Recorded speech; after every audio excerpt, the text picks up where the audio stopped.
Good day everyone, it's me again, Sir Joe Mariuson. For today's lesson, let's talk about prevention of substance use and abuse. So, familiar ba kayo sa gateway drugs? Ano nga ba ang gateway drugs? So, gateway drugs is used to describe any drug that a non-drug user might try out that can lead to the consumption of a more dangerous drug. Cigarettes and alcohol are gateway drugs. These are the legal drugs that are readily accessible. People who abuse more dangerous drugs such as marijuana and shabu often start from cigarette smoking and drinking alcohol. Ngayon, pag-usapan naman natin kung ano ang tobacco. So, tobacco is a tall, leafy plant originally grown in South and Central America. There are many species of tobacco, but the Nicotiana tabacum, or sometimes called common tobacco, is preferred for producing present-day cigarettes. Here are the chemicals found in tobacco. First, we have carcinogens. Second, nicotine. Third, and stimulants. There are three types of smokes produced by cigarette smoking. First, mainstream smoke. It refers specifically to the smoke that a smoker directly inhales. Second is the side stream smoke. The smoke that comes out of the lighted end of a cigarette or pipe. It is also smoke that has been exhaled or breathed out by the person smoking. This is also called side stream smoke or environmental tobacco smoke. This is more dangerous as it exposes and harms adults and children that are non-smokers near the person smoking.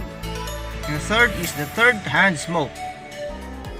Smoke that settles or left for a long time on clothes, sofa, beddings, pillow, carpet, car seat, and other objects. This smoke, also called residual tobacco smoke, settles along with dust and can last for months. This smoke still contains harmful chemicals and carcinogens. This is even more dangerous as it exposes and harms everyone, even if the smoking person is no longer around. So, how smoking affects your health? Look at these pictures.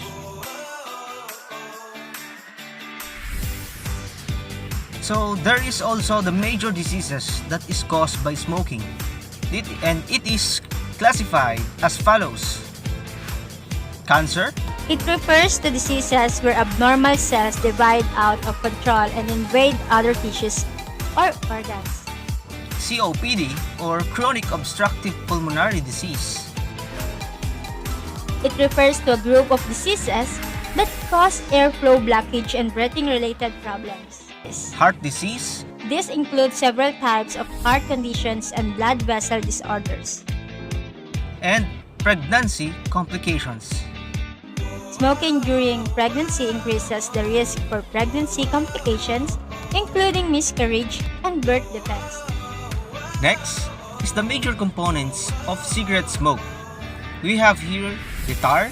Tar contains most of the cancer-causing and other harmful chemicals found in tobacco smoke. When tobacco smoke is inhaled, the tar can form a sticky layer on the inside of the lungs. This damages the lungs and leads to lung cancer and COPD. Nicotine Is the addicting component of cigarette smoke. This is the reason why most cigarette smokers can't quit smoking. and carbon monoxide.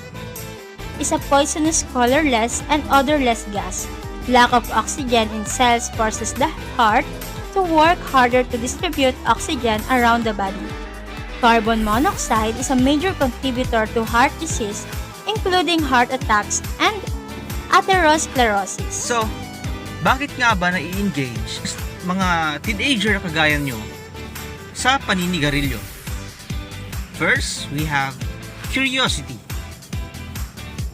Next, to feel good, reduce stress, or relax. To fit in, and to feel older. How to control cigarette smoking? Unang-una, do not let your parents or other adults send you to buy cigarettes. Second, ask your parents or other adults at home not to smoke in front of you. And also, learn to say no. Now that you know the different causes and effects of cigarette smoking, I suggest don't start. Because smoking is not so cool. Next is be productive, be empowered, and think positive. Pero kung nasimulan mo ng manigarilyo dati, I suggest you this. Plan to quit smoking. Consider your diet. Know when you crave cigarette and get some support. Get moving or engage in sports. Make non-smoking friends. Keep your hands and mouth busy. And make a list of reasons to quit. Now, let's talk about the policies and laws against cigarette smoking. We have Republic Act 8749. It states that in public places and public conveyances are prohibited. Republic Act 9211, known as the Tobacco Regulation Act of 2003. The law governing tobacco production and distribution to the public consumers. Section 5, which is smoking ban in public places. Section 9, minimum age sale. Bawal pagbilhan or bawal bentahan ang mga minor de edad. Next, Section 10, the sale of tobacco products within the school perimeters. Pamilyar ba kayo sa mga ito? Ito ang mga madalas na alkohol na matatagpuan natin dito sa ating bansa. So, ano nga ba ang alcohol? Alcohol is a colorless, bitter-tasting substance that our humans have been consuming since ancient times. It comes from plants that underwent fermentation. There are 3 types of alcohol. First, the ethanol. It is used for the beverages. Second is the methanol. It is used in industrial solvent. Example is paint remover and photocopier developers. Third is the isopropyl. It is also called isopropanol or rubbing alcohol. Next is the alcohol path. Alcohol enters the body through the mouth and it goes into the liver. In the liver, alcohol is converted into water and carbon dioxide. Most alcohol enters the bloodstream through small intestine. Within 10 to 20 heartbeats, alcohol reaches the bloodstream and reaches the brain. The heart pumps the alcohol in the blood vein all throughout your body. Alcohol is filtered in the kidneys, leaving salts and acids, and exit the body through urination. So, bakit nga ba umiinom ang mga tao ng alak? First is to reduce pressure. Second is adulthood and maturity. Third is escape problems. And to relax. So, what are the long-term effects of alcohol drinking? We have here A. Tolerance, dependence, cirrhosis, and brain damage. And here are some alternative preventions or preventing alcohol abuse. Here are some useful activities. First is leisure, sports, pastime activities, and animal raising.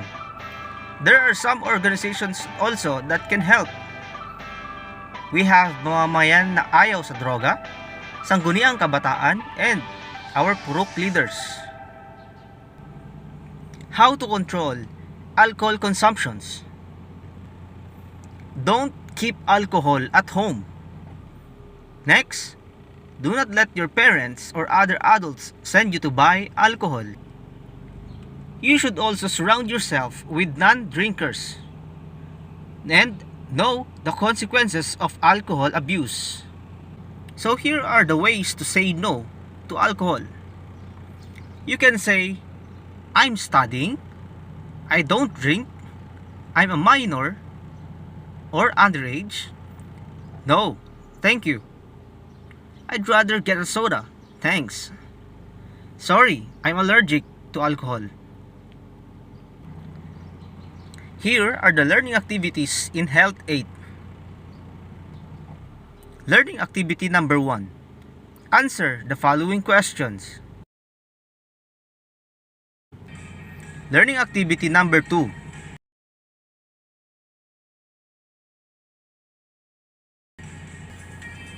Learning activity number 3.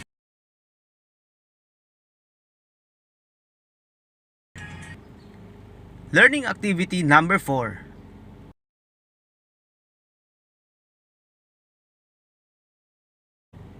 Before we end our lesson for today, I want to ask you a simple question.